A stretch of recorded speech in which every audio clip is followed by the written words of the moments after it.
Morning, it's Hazel Jarvis and it's Art Online, and today we are going to do a summary sketch. And this is our inspiration photo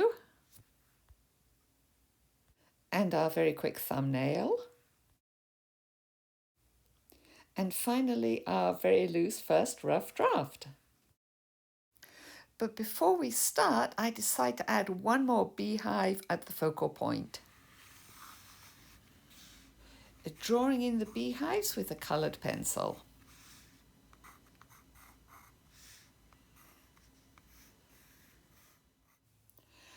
On my reference photo, I divide the tree clumps into simple shapes. I begin with a dark shape to define my furthest away beehive, and then I start putting in the tree clumps, lighter in front, darker a little at the back, and then at the way.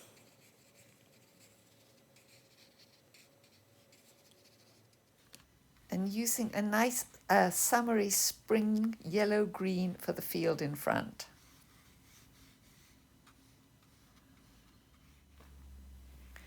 Adding a nice pale blue summery sky in the back, combining cobalt blue and periwinkle. So that is cobalt blue 64 and 61. Then I go back with a little bit of extra blue and just darken up around some of the clouds. Since my focal point is here, I make a design decision to shift the fence to this side to lead the eye in rather than this side, because I'm going to have this bush leading the eye in this way. So I'm just going to plop down a line and another line. Although to really push the point home, I'm going to go in just a tiny bit further and put in one just behind the beehive. And while we have this colour, we'll put the stand of the beehive on too.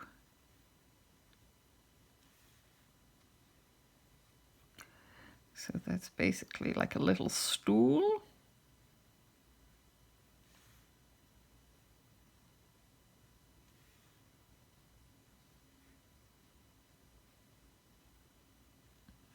Paint off.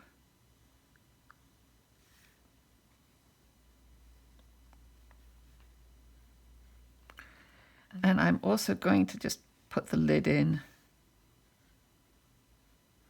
or rather the cover, just like that. And the back leg too, in case we can see it. And we're just going to refine the fence a little bit. We'll make the posts a little taller. For the shadow, we're obviously going to use our lavender, our most valued player in the paint box.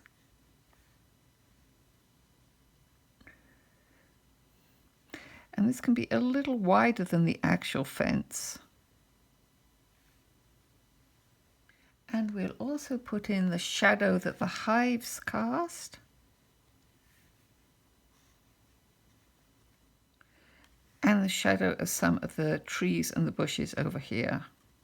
So now you have your sweet little sketch, but it looks a little bland, so we're going to add some pattern to it. But first, those horrible words, we wait until this part is dry. So we want to break up the tree foliage to make it more interesting, and we take our cue really from these soft patterns that we get when we put in the wet paint at the very beginning.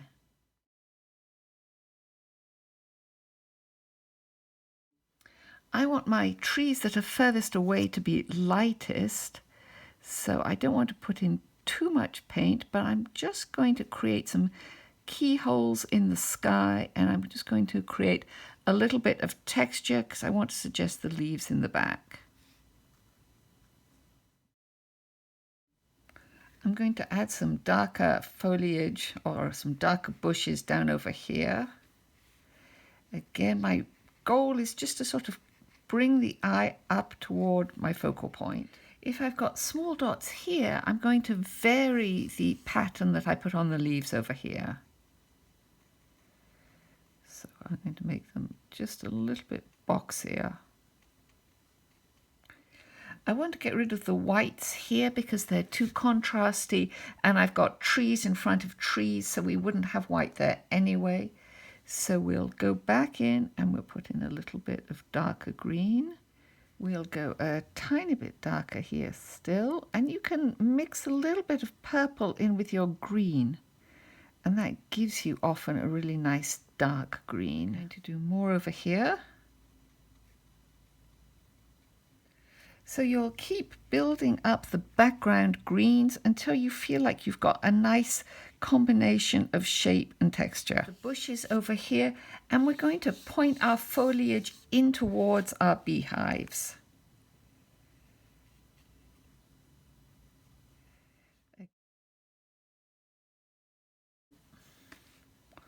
So just filling in a bit more over here, changing my color too, and making everything a little closer together. Now I'm going back to my colored pencil, and I'm just going to sharpen the outline of my little hive.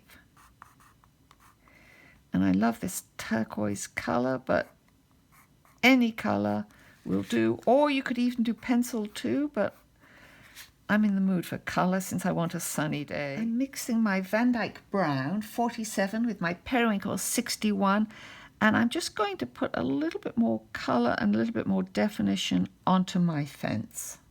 It's a sunny day, and some of my shadows appear almost black in the photograph, so I'm going to go in a little bit darker with a little bit of purple mixed in with my green, with a dark blue green, and just darken up just a couple of spaces.